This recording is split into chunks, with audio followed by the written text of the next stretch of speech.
Good morning, everybody. Good morning, Toronto. I'm very happy to be here. Thank you, Chris Llewellyn, for inviting me. Thank you for the FIPP board for being such strong supporters of this project, which I undertook. Good. We have the first slide up there. Great. So my topic today is the challenge of cultural change. You already heard from Joe. I probably don't need to say very much. Joe very clearly and articulately said how important cultural change is. And I'm going to talk a little bit about what I found. But first, I'd like to give you some historic perspective. First of all, this, as you will recognize, and those of you on Friday who are going there, is Niagara Falls. And I thought it only appropriate to say that when the magazine industry eventually faced up to the end of print domination in 2008 and 2009, digital challenge looked something like this. We were the industry in the boat facing upstream, the mighty, unscalable, rushing Niagara Falls dwarfing our little industry boat. In 2010, Chris Llewellyn and I, working independently and without any consultation for FIPP and the MPA, simultaneously created this term magazine media to redefine our industry. And in 2011, he invited me to come to India and speak at the FIPP conference there in a presentation called New Rules for Magazine Media. In 2013, in Rome, we embraced the phrase digital first, which has now been adopted pretty broadly. And in Sao Paulo last year, I talked about the new revenue models and new business models and how to turn digital first into reality. And all of these presentations are, by the way, available on my new website, which I invite you to visit, and you can download them and look at them. They're all, of course, obsolete, like so many other things that we try to do in this industry. But we've come a long way since then. You know, we've come from magazine publishers to being magazine media companies, and today, as Joe remarked, we're becoming digital content companies. But universally, our industry has moved to embrace the uncertainties of this new future. I realized there was no silver bullet, no autonomous model surrounded by a ring fence. And what I've noticed in the last 18 months in particular is a new self-confidence emerge outside the legacy zone. Yes, digital first is here, and no better expressed or illustrated by the mission statements of two of the largest participants in the industry. Here's Hearst. This is Duncan Edwards speaking at the Yale Publishing course this summer. A global, increasingly digital and mobile content business delivering large-scale audiences around well-defined media brands. Here's Bob Sauerberg of Condé Nast. We're digital first, mobile-led, and focused on millennials whose spending power is increasing quickly. What a difference. What a difference. But the most striking sign that digital first is here is to look at the massive transformation that's gone on inside publishing companies. New content models, new subscription models, new content formats, new marketing skills, new delivery platforms, new advertising formats, and of course, not listed here are the many new competitors in the digital landscape that have forced this change upon us. This has required a massive reinvention and transformation effort that the boldest among you have tackled with enormous vigor. But as I talk to clients around the world, as I help them with their transformation for the digital era, I hear the same thing. The next challenge, the toughest challenge, the biggest challenge is culture change. As Duncan says, culture change is the real challenge. It's tough, but it can be done. As Fabrizio, my dear friend, says, culture change is a necessity for survival. And as Bob Sauerberg said, it was quoted as saying, our culture will change because it has to. It's one of the biggest initiatives in the company that I have in place this year. So back in January, I talked to Chris about this conference, and we came to the conclusion that and I said one of the things I'd like to focus on is culture change, and go and talk to CEOs around the world about how they have affected culture change. I personally undertook interviews with these 16 CEOs or CMOs or CDOs in 14 companies in 7 countries. And with their gracious assistance, I undertook a 1-hour interview, sometimes longer, either in person or by Skype or by phone with each of these people. And I'd like to thank all of those who so willingly participated and gave their time and provided me with copies of internal documents that they've used in their pursuit of positive culture change, the lessons they've learned. While there's a limit to how much I can learn in an hour or present in 40 minutes, I hope you find the learnings instructive. They're not definitive, they're certainly directional, and I certainly believe that they are a fair reflection of the learnings. The first thing I asked all of the participants was to rate themselves on 3 axes: the importance of culture change, its difficulty, and the progress they've made. In the case of how important it was, there was overwhelming consensus, agreement, not even consensus, agreement by 80% of our interviewees that it is critically important. In terms of difficulty, 82% of them rated difficulty high, between a 6 and a 9, but slightly extreme, but a few were much more optimistic. In the case of how much progress they'd made to date, nobody felt that the process was complete. Everybody felt that it remained a work in progress, and they reported its progress along this axis. But when I came to the end of these interviews, I decided that I looked at all the companies and thought to myself, what really differentiates the people who are leading culture change? And I found a marked difference between the level of proactivity, between those who have clearly fomented disruption and game change to advance both strategy and national cultural change, and others who are in different places along this axis. I sort of broke them into 3 groups: the disruptors, 5 companies, Axel Springer, Immediate Media, Border, Hearst, and IDG; the accelerators, EMAP, India Today, and Time Inc.; and the fast followers, Elliott, G&J, Meredith, Mondadori, and Nat Geo. There's no ranking here. Everybody's in a different place, and a lot of the places they're in because of marked differences in their market conditions, their competitive sets, and their own internal objectives. And I learned from every one of them. And what I learned really boils down to 2 key imperatives. The first is that of bringing the audience inside, and the second is that of building a culture of co-creation. Bringing the audience inside means bringing these people inside. This is your audience, and these, if you take a mirror, are the people inside your organization or how your organization should look. And one of the secrets of culture change is to engage the energy, the passion, the interests, the connection to the broader outside community, to bring the outside inside, and to use those people on the inside to generate products, ideas, initiatives to push out back to the outside. And that's a very important part of what the leaders are doing. These are the people in your organization. The audience inside are the people who spend 41% of their time, media time, on mobile devices. These are the same people outside in the audience and inside in your organization who check their iPhones more than 100 times a day, whose smartphones never leave their hands for an instant except when they're in deep sleep. And even then, I think 3 a.m., they can't wait to see who else is up at that time. And just look at these numbers. The interviewees I talked to agreed. Here's some notable quotes. Troy Young at Hearst has been quoted as saying, I didn't interview him, but he was quoted as saying, we must leverage the brand through the eyes of digital natives, a new generation of media creators who were raised with digital.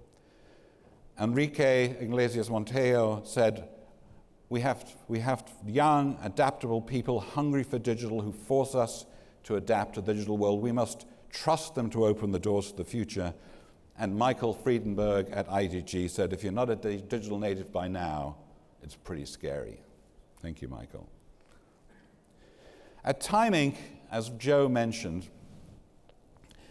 I found a very interesting phenomenon. Joe talked briefly about the media upstarts. Media upstarts was a group of people. This started when 2 millennials at Time Inc. asked Joe Rip to breakfast and said they had an idea about how they could help. As he's mentioned, it became a viral phenomenon, 600 people now. Given the energy of the group and the active support of Joe and his executive team.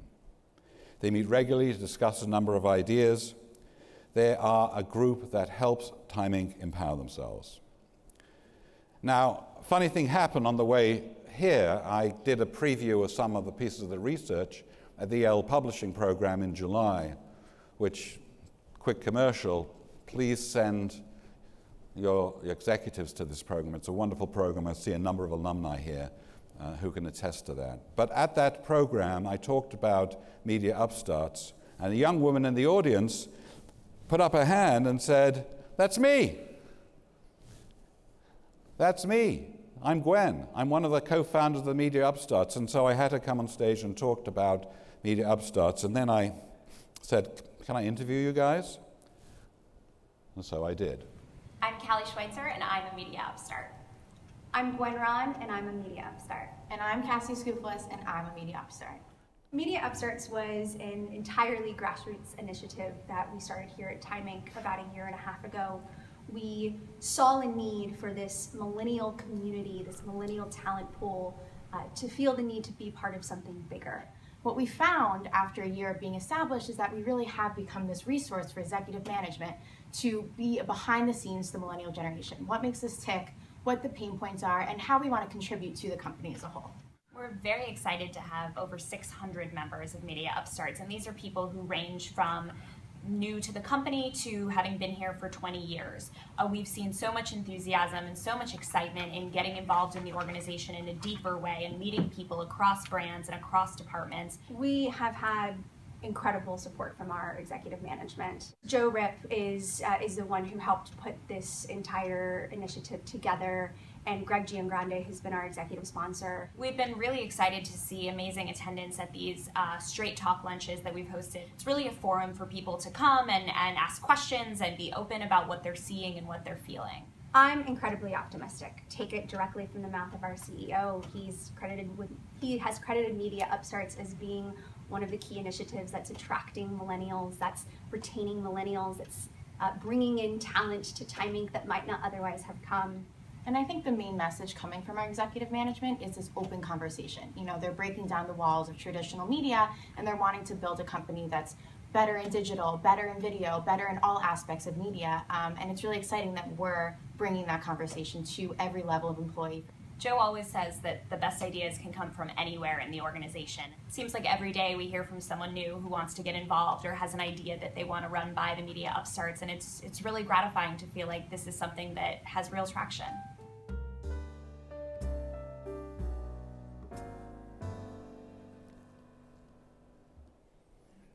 So those are Joe's Media Upstarts, a grassroots organization, viral movement that brought the audience inside and empowered them to make Time Inc.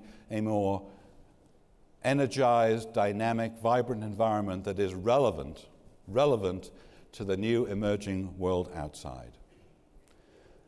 The second main lesson that I learned, and this has a number of component parts, I warn you, is building a culture of co-creation.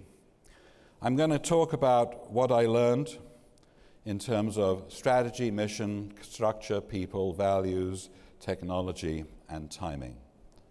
And the first element of that is strategy. And what I want to talk about is strategic disruption. It's unquestionably true that strategic disruption is critical. As Che Guevara, it's wonderful to bring another outside influence into this, said, "The revolution is not an apple that falls when it's ripe. You have to make it fall." And there are 5 of these companies that I interviewed that really have made it fall. The two types of disruption here. One is the market disruption that we've seen in the magazine and the newspaper industry, which has affected everybody. And then there's strategic disruption, taking control, taking the initiative away from the market and seizing control that supports a strategy to move forward, as practiced by these 5 disruptors. Let me take Axel Springer first. And as Andreas Wieler said to me, leaders must move fast to assure others' future, and indeed they did. They drove a game-changing strategy which was extremely disruptive. First of all, by divesting their regional newspapers, TV guides, and women titles, their non-strategic assets, and using that money to fund investment in digital classified businesses, which were immediately profitable digital businesses. In the process, they focused on just 2 major brands, Bild and Welt, and then started to acquire other high-quality journalistic businesses. They just completed the acquisition of Business Insider. They have a 50% share of Politico in Europe. As most of you know, they narrowly missed buying the Financial Times, but they're on the lookout. And the net of all of this has been a marked shift in their mix of revenues between digital and print. Now, a lot of those digital revenues gone up from 18 to 53%, ad sales from 30 to 74%, EBITDA from 13 to 72%, are driven by new digital businesses and not from the old. But they have changed the entire balance of the company and its sustainability, moving forward from a dependence on print to a balance between print and digital.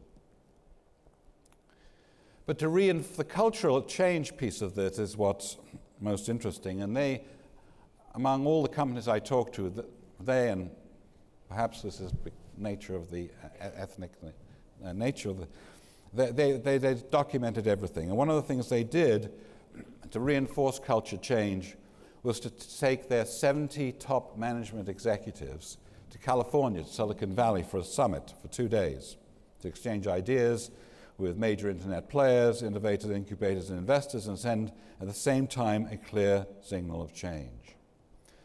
To reinforce the message, they made sure, and to reinforce the company was moving outside the legacy comfort zone, they made everybody fly economy, which none of these guys could even remember having done before. They put them up in a 3-star hotel in the Tenderloin district of San Francisco and warned them not to go outside except in pairs. And this was I love this picture, they made them share rooms and beds. This is not the way we would do it in America, but they did it in America, and this certainly got the message across that things have changed. So they got a lot of visibility for that and a lot of talk, and this is what they talk about. Borda, strategic disruption, I think that Fabrizio talked about this a couple of years ago, and this is really an amazing shift away from print into digital assets, with a corresponding huge shift, again, away from a total dependence on print to one which is a much better balance between print and digital. Hearst is one of the leading game changers, and one of the ways that they did it was through a simple act of declaring that the brands no longer belong to the editors and publishers. They belong to the company. And this had a massive effect on the change in culture, and changing the culture, because it allowed the organization to, first of all, change the level of its business. As Duncan said, we're now in the entertainment business, but also to separate all digital editorial and business functions from the traditional print editors, and to appoint somebody who become the disruptor in chief. The brands belong to Hearst, not to individual editors and publishers. They belong to every employee, and that means that business decisions can be made and then translated into products, as opposed to products being supported by relevant business policies. These are sacred cows and hallowed principles that only Hearst and Time Inc. have really attacked. I'll talk about Time Inc. in a few minutes. The other thing that Hearst very cleverly adopted was a brand new and very powerful mantra, and I'm sure that Duncan's going to be talking about this in some level of detail, so I don't want to steal his thunder here. But really the mantra of saying we're going from months to moments was a very powerful way of reinforcing this new way of thinking about things, of saying that the editor who's putting the September issue to bed in June can't at the same time be thinking about what's new and current and should be on a website that's up 24/7. Duncan called this the calling card for our transformation, and this has many, many levels to its message and represents a fundamental mental shift in the company. I'll talk more about Hearst later. Immediate Media had a major disruptive event when it was created, the Big Bang, as Tom told me. It was a disruptive event by the formation of Immediate Media, by merging three companies, by the appointment of a very digital and very unconventional CEO, Tom Bureau, and his new leadership team, the adoption of a new mantra which really bridged all these, the special interest content and platform company, and it results, as Tom shared with me, of revenues up, EBITDA up, and dependence on advertising, interestingly, down. And he's going to talk about the media strategy later in the conference, and so I don't want to steal his thunder, but this was disruption that took the initiative away from the market and into the hands of management. And as Tom said, you know, we're between epochs. The end of print dominance, the end of the power of the newsstand, and before the clear beginnings of a new model. We want to be one of those businesses that defines that model. IDG, the leading business-to-business player in this industry, is a great example of how a market need drove cultural change. Over the past year, IDG has centralized international demand generation efforts under IDG Connect, and given that it had been a decentralized company forever, for 50 years, you can imagine the cultural change this caused. It was more forced than organically adopted, and it became a necessity. And it wasn't well accepted originally, but today it's recognized that it was the right decision for its time, and the change that IDG has experienced over the last 5 years, again in terms of its balance between digital and the rest, is enormous. So strategic disruption is important. The second part of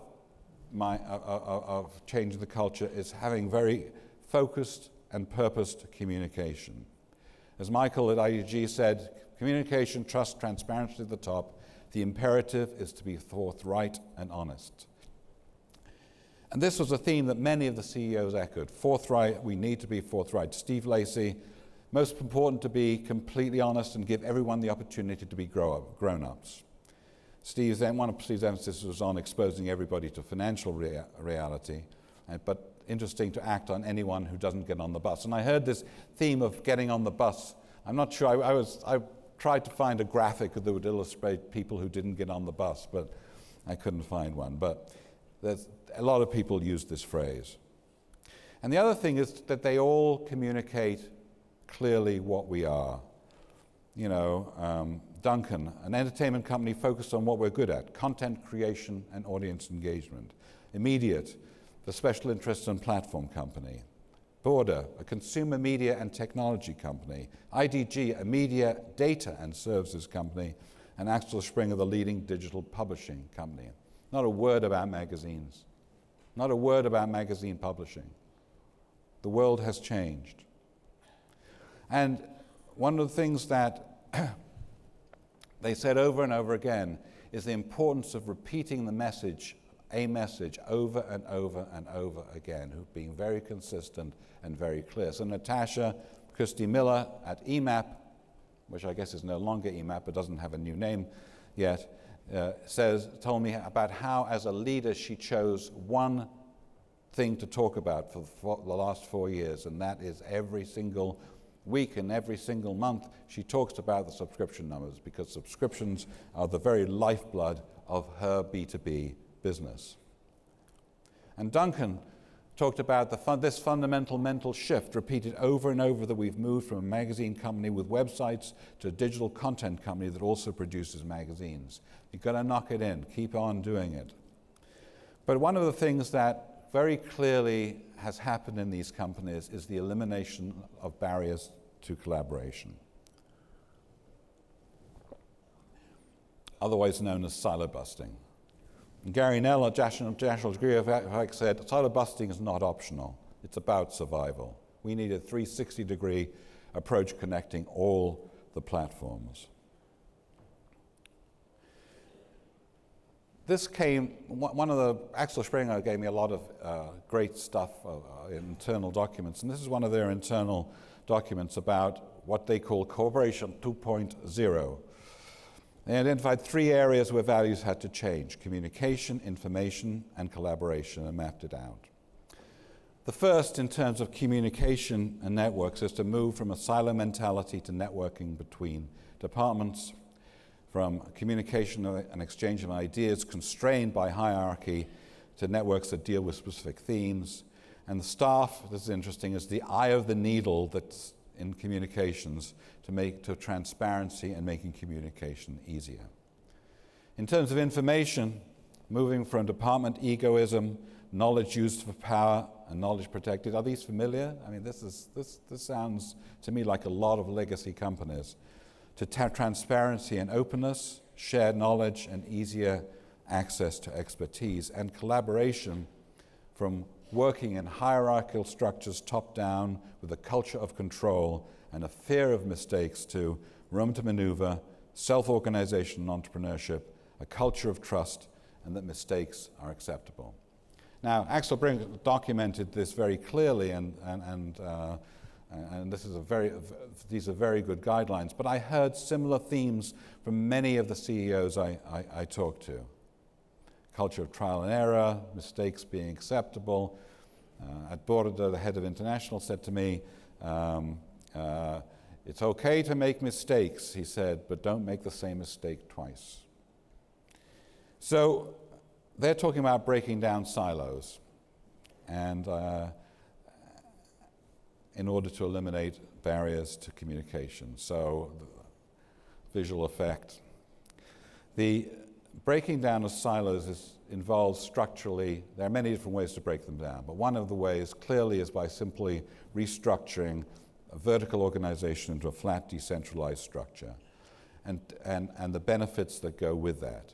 You know, 3 or 4 management layers, the boss, the sub-bosses, and everyone else, no walls, minimal hierarchy, an empowered culture, and integrated digital staff. For example, and as Fabrizio said, fluidity. He's a really wonderful soundbite machine. Fabrizio he speaks in soundbites. Fluidity is a new organizational reality.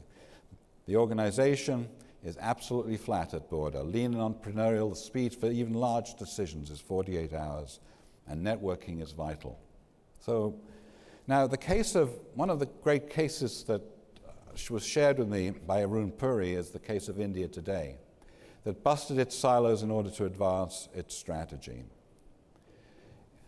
The strategy was very clearly expressed. He said, as our consumer becomes a viewer, reader, surfer, and tweeter and moves between devices and platforms seamlessly, it was important strategically to present one brand across platforms.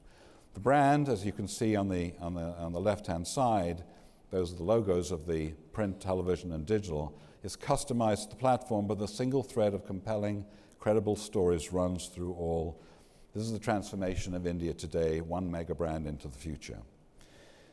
Now, in order to accomplish that, Arun built a mediaplex, brand new offices, and he integrated on the editorial floor. He sent me this map, and he put digital, print, and television, shown in yellow, green, and blue here, on the same floor. This was, rather than being in 3 separate locations with 3 separate staffs and very little communication between them.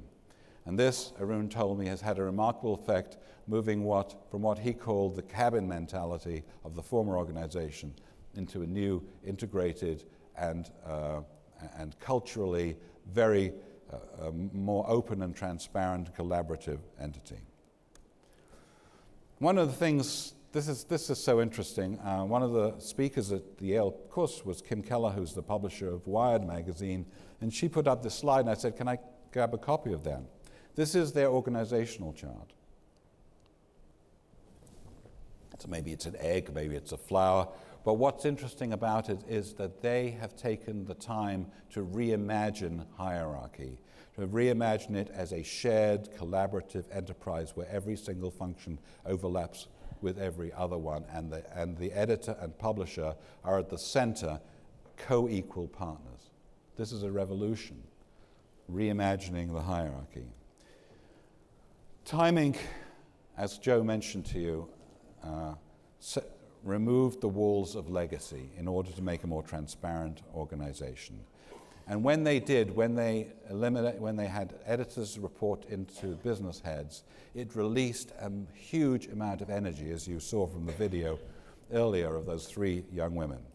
But when I interviewed Norm, this is what he said. He said, commitment to editorial integrity and independence I take as a given.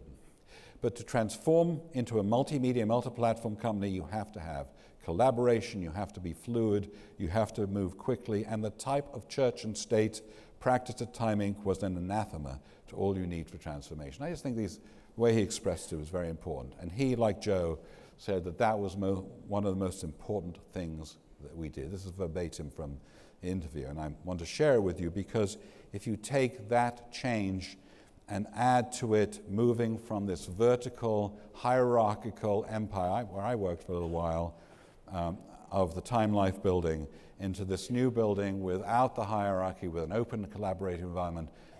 I already, when I went to Time Inc., I found a new energy and dynamism that hadn't existed when I was there, and I wish Joe great congratulations and to move forward with this cultural change, which I think is going to have a massive impact on the organization.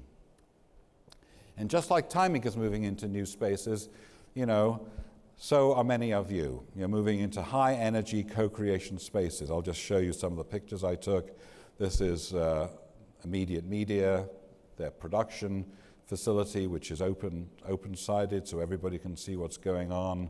India Today's integrated floors, EMAP, which has 3 different open plan themes in its new offices, and Axel Springer, which I think this is almost like an icon for this change, moving from the vertical building on the left-hand side, which is what Axel Springer built right next to the Berlin Wall, to a Rain Koolhaas design new headquarters, which is all horizontal and very, by look of the plans, going to be a very exciting and stimulating environment to be in. Investment in talent. Michael Freenberg said it very clearly, I'll take talent over strategy 100% of the time.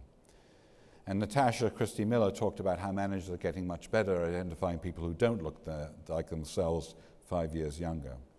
In fact, she talked about recreating their values around for talent in terms of curiosity, ambition, personal integrity, and great communication. And when you have a chance to look at this presentation, read these, you'll see how informative it is. Axel Springer, as a part of their culture change program, which is this is one of their internal documents, very clearly talked about the importance of employing new talent and of developing them. But one of the things that they talked about, and Immediate Media also talked about, was the importance of employer branding. And Axel Springer produced a viral campaign to start changing the way people outside thought about Axel Springer as an employer. And at Immediate Media, Tom talked about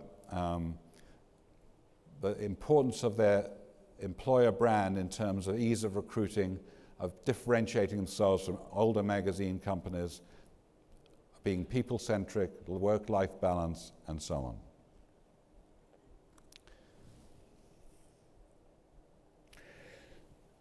New values of a co-creation culture. Responsibility, autonomy, and trust. Tom talked about a kind of convection model, that by pushing responsibility down into the organization and developing your people, the energy and momentum starts pushing up from below. He talked about how managers should be coaches and that they work for their teams and not vice versa. At Hearst, Denton talked about sharing the power, autonomy, responsibility, and trust. And to trust teams to implement a common brand voice across all media using the best resources available. At EMAP, Natasha talked about customer joy, customer happiness. They measure it, they keep track of it. Customer happiness expressed through loyalty, growth, referrals, and the co-creation of new products. And Fabrizio said, we must remove the handbrake of tradition and financial safety and establish a culture of trial and error. So new values are really important. Here's how Axel Springer talked about it. Moving from, and this is another internal document which they shared with me, but I think it's again very valid. The traditional skills on the left, the new skills they're hoping for on the right, and then their own rating of how far they've come themselves. Moving from perfection to speed, moving from leading the team to thinking in networks, moving from continuing successes to thinking disruptively, moving from specific goals to inspiring others, moving from stability to willingness to change, and moving from a value based on expertise and leadership skills to one on digital skills. These are reinforced by many, and as Ernesto Mauri at Montadori said, we must go in search of new opportunities with a new approach, mentality and habits open to change and innovation. Imagine all the possibilities today and in the foreseeable future and communicate more and better, both vertically and horizontally. Duncan talked about technology and how having a common CMS across all titles is changing the process to change the culture. Before, every title had its own platform and process. Now stories generated on Cosmo appear on the L website. Instead of having 100 people cover the Oscars, they have one team serving the entire portfolio. And they're redefining their content. Again, I will let Duncan give you the details. But a common CMS technology gives you enormous flexibility strategically, tactically, and operationally, and cost-wise. And that can be applied to continuous innovation. All of the people I talked to talked about innovation. Arun, Ernesto, and Fabrizio as 3 examples. And finally, I just want to talk about boldness and nimbleness, because what's important is to move swiftly and boldly. As Juha Blomster at Aledet said, be bold, not afraid of making mistakes, keep people close to you who see the opportunities. Michael Friedenberg, we're healthily impatient, but give ourselves enough runway to get it done. And my last quote is from Fabrizio, who said, this isn't a situation where we're on the Titanic and we have to get into the lifeboats. We're already on the Titanic's lifeboats, and if we don't move at digital speed, we won't reach the shore. So, to summarize, it's no longer about market disruption. It's not about the product offerings anymore. It's about us and how we work, not just together, but with our outside constituents, the audience, and those who want to reach them. It's about moving as fast as you can to build a network inside, reflecting and connected to the outside by creating an open culture of co-creation organized around content. If we're not the easiest, the most cost-effective, and the most native way to do that, there are plenty of other media looking for the audience's attention. So that's what I wanted to share with you. There's a lot more information than I could present in these 40 minutes, but I hope you found it valuable.